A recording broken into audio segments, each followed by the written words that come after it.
We start with the bigger stories of the week. Paul and Andy, take a look at this. What's he doing? That's Berlusconi, obviously, making friends wherever he goes. This is the passing of a comedy legend, this, isn't it? Yeah. It's a sad day for people like us. Yes, indeed. They should let the mafia run Italy. Yeah, that's sort of what's been happening now. Yeah, exactly. Make it official. Yeah. Silvio Berlusconi's got to go, not because of the other stuff, but because Italy is massively in debt. Yeah. And that'll only be the debts that Silvio's told them about, because a man like that doesn't put much in writing. No. I mean, that's just not... You say he doesn't put much in writing, but in fact, he did put something in writing this week, didn't he? And a note he'd written to himself. He wrote the word traitors during the vote. Yes, it was caught on camera in the Italian Parliament. Or it could have been Trattoria, where he was due to meet a number of attractive young MEPs. He put down the number of traitors, 8 traitors, so he knew how many horses' heads to order. What happens to the rest of the horse? I mean, isn't anyone going to get a horse's arse? I suppose it must be for more minor misdemeanours, you know. What, a horse's arse? I think it'd be worse than a horse's head. Waking up next to a horse's arse? I suppose there's something personal about that. You might say that a horse's arse was more flirtatious, though. Flirtatious? That's an odd word to pick. That's an interesting window into your life. Yeah. So when you said you entered a horse at the Grand National, you're actually talking about... I don't really want to do any jokes about the Eurozone crisis, because I don't want to spook the markets. I think it's a bit unfair. A lot of people have been saying the Italian people are to blame for voting for Berlusconi, but it's not like you could tell what he's like just from looking at him. No. You know. I mean, imagine if you went to buy something and a salesman walked through the door towards you looking like Berlusconi, you would instinctively call the police, wouldn't you? Unless I was buying jet black hair dye. The markets probably went bad as well, because if he's resigning, think of how much money he's going to spend on his final bunga party. Because how much he spent when he was trying to keep the job. Yeah, it's quite a leaving do, isn't it? What did Berlusconi get in trouble for at the G20 meeting last week? Falling asleep? Yes, that's right. That was one of them. Falling asleep was another of them as well, because he fell asleep twice. And he wasn't embarrassed. I mean, that's what's so extraordinary. You know, his officials said, wake up.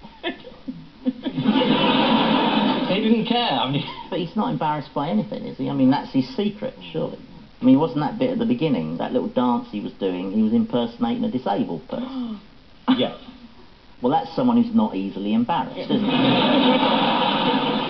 It's his Ricky Gervais act. In our country, we've taken the decision not to give Ricky Gervais much fiscal power. But it's all right. European Central Bank is going to step in and save Italy. Yeah. And the ECB is backed by the 3 big European countries, Germany, France and Italy. Oh, great. Italy's going to bail itself out. Everyone knows if you've got a 3-legged stool, it can do perfectly fine with just 2 of the legs. At the height of the crisis, how did Berlusconi spend Monday night? Oh, was it on Facebook? He did. He's a 75-year-old man. What's he doing on... Oh, actually, no, I've worked it out.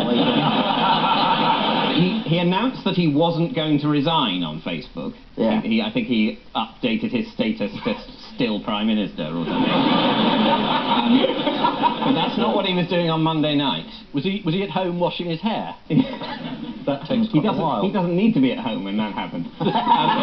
He was huddled with an advisor. Huddled. Here she is.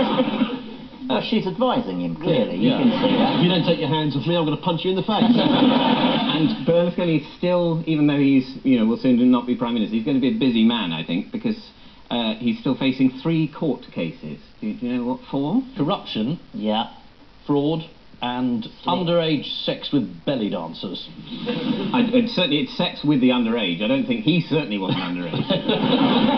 But he had immunity, didn't he? He passed a law saying that you can't prosecute the Prime Minister for anything. And then tried to stay in power forever. Or until he died. In the past he's only actually been tried for tax fraud and embezzlement and attempting to bribe a member of the police's financial investigation team and false accounting and illegally financing a political party and corrupting a judge. Who among us hasn't done it well? And how have the Italian public been reacting to all this? You'd have thought with some embarrassment, since they voted for him so often. Yes, well, I think unpredictably would be the word. Let's have a look at this. Keep an eye on the man behind the government spokesman. Opposition didn't vote. We voted in favour, it was approved. Will he still be Prime Minister by next week? Oh, that is hard to tell. You see, if life was predictable, it would be very boring. Democracy in action there. So shall we have a look at some memorable Berlusconi quotes? Yeah, go on. I'll give you the first half and you try and finish them off, as Berlusconi said to the actors. All of us have a homosexual part of 25%, which I also have.